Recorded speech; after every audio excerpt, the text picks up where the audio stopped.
Hello to everybody and welcome back to In My Shed. I'm BC and we have another job for this weekend. Very good customer of mine uses these slitting saws in a manufacturing operation that I'll say very little about. It's a little bit secretive, but he's given me one new cutter as a sample and he says this is what I'd like them to come out like.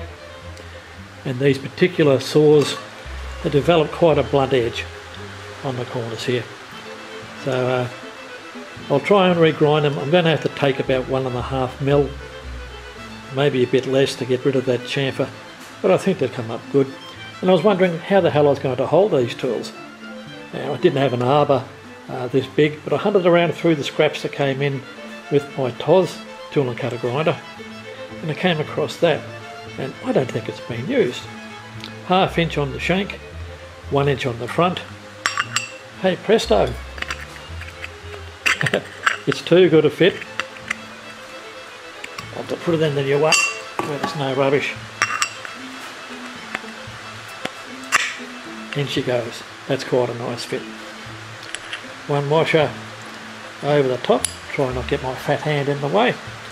Another bit of surplus material from around the shop. And a 5/16 Whitworth screw from out of one of the centres from the Clarkson grinder. And I have quite a respectable slitting saw holder to use on a tool and cutter grinder. I think it'll do quite well. I'll try a few different wheels and I'll try and get the combination of the workhead in such a position where I can get a good camera angle. I'm quite satisfied with the shot I took last weekend of cutting off the annular cutter. I think that whole video came out quite well, and I hope in the next couple of weeks to make an extension arm for the camera so I can cantilever that off the tripod and get it away from me a bit, because I'm still tangle footed and trying not to knock everything arse over head. Anyway, we'll set up over in the grinder. I'll have a practice run and then bring you back in. Bye for now. Well, here we are back on the Clarkson tool and cutter grinder, looking from my right hand side over the top of the workhead to the slitting saw and the indexer. We'll do a bit more on the indexer here, as I think it's quite important. It would be a very simple build and it is abso-bloody-lutely universal. Up here we have a dial marked off in thou increments, a plunger inside and a spring-loaded head. It does have a very nice paddle indexing finger, but just a piece of old jigsaw blade would do there. I'll come out later on and show you how it's mounted down to the machine and where it pivots. But we have the saw blade mounted in the arbor that I showed earlier, mounted in an ER32 collet chuck into plain spindle workhead that is Clarkson original, and we'll just come down a little bit, and there's my indexing ring at the back with the 4 increments. You've seen all of this before, dead easy to do, but really simple. The last saw I thought would take at least 15 thou up to 20 thou to clean up, and it cleaned up at 7, which really surprised me, so maybe my eyesight with these glasses is magnifying the damage, but relatively easy to do. So I'll cut off now, move the tripod around and give you a better look at the indexer from 2 different angles. Right, we're looking from the front of the machine. I've got the main table, or the top table, swiveled at 90 degrees to the main table, and you can see the mounting. Just this cast iron bar with a groove in the middle, bolted with a T-bolt. Nice bit of column, 3/4 inch bar. Comes up to 2 pieces which could easily be made out of round, with a boss welded onto the side of them. Not complex whatsoever. A couple of clamps. There's a clamp here to hold the tumbler or thimble body inside one of the castings. A clamp here for height on the shaft, and I'll show you the other clamp from the other side. But this is from the work perspective. This is where I stand, index the slitting saw around, and quite an easy job. I'm quite pleased with how it came out. Back soon. Well, back again. This is looking at the indexer from the other side. See it mounted to the table. And there are the working parts. This is just a tubular casting with a boss off to the side, mounted to the cylindrical section that the indexer moves in. Clamping bolt here and rotating axis there, clamping bolt there to clamp the thimble, and a clamping bolt here. That could be fabricated, made out of solid, whatever you like. Very, very simple. This is the good part, very good spring mechanism inside there. Quite a wide paddle, and this allows you to come into the slight angle. You could make a hooked foot for it if you want. Very, very good item to use. Now we'll move the wheel across, and we have to back out a bit because we haven't changed the infeed since we were grinding.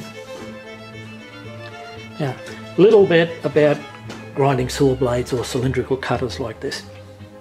You have two axes, the axis of the workpiece and the axis of the grinding wheel. We have a radius formed by the periphery of the wheel. If those two axes are dead in line horizontal, the clearance angle will be 0.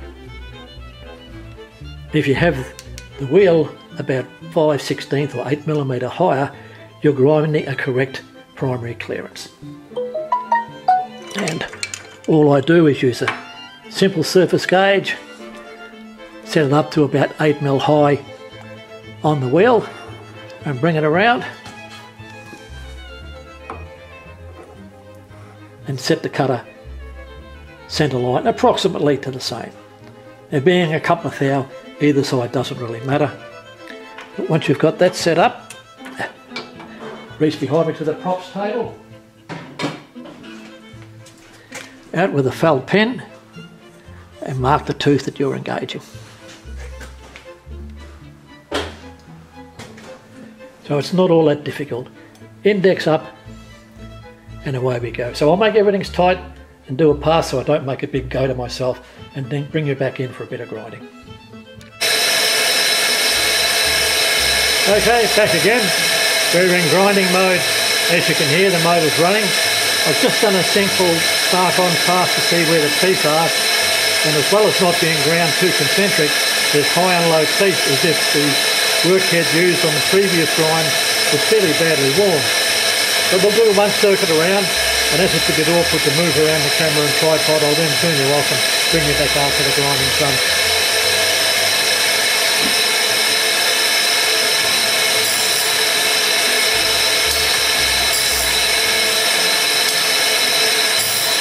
This is about 1.5 thou infeed. Being a thin section tool, it's very sensitive to heat input. So you don't want to go taking 10 or 15 thou cut rate. I've got to say this plain Alox wheel is eating the tool and giving a really good finish.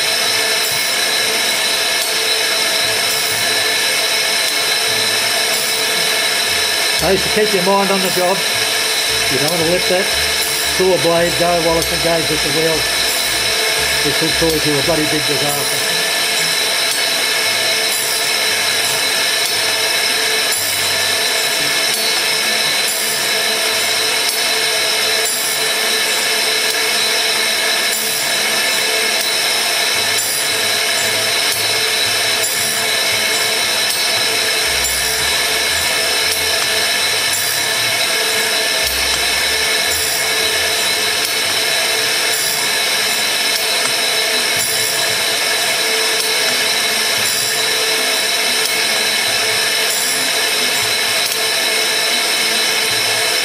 As I'm rotating the blade, I'm also looking at these corners and gauging how much more will have to be taken before it clears up.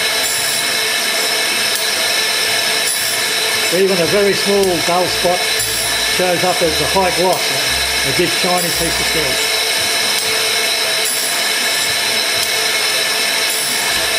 A truly sharp edge is very hard to see.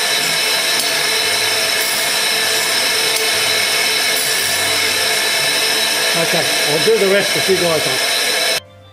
That's a bit of a zoom in on the teeth done. It's very hard to see the finish through the camera here, but this one you can see gleaming, and that's what you want to see. Sharp corners and no bright edges. If you can see the edge, it's blunt. A sharp edge is absolutely invisible. Now what has happened here, not only have I sharpened the teeth, but I've brought them all to the same height, and that means each tooth takes an equal cut. Now the saw is very tight fit on the arbor, so I would expect there would only be 1/10 the slot there. So when this gets back onto the machine, provided they're running at the right RPM, they should get a good life out of it. It was a rush job, customer will pick it up on Monday, and I hope he's happy. But all done with what I had around the shop. I had to organise which to use, of course, but that wasn't too bad. But I'll swing you back around a bit and upwards, and that's the switch, and there is my little IKEA LED light. A big alligator clip that goes onto the universal beam there, a focus light. It's actually a bedside reading lamp, but it gives fantastic light on the job. It lights up an area about 1.5 foot wide, so it's very useful both for machining and for camera work like this. One of the assets I have. Okay, bye for now. Put it in the video. Don't forget, like and subscribe. I need the numbers. Bye mates.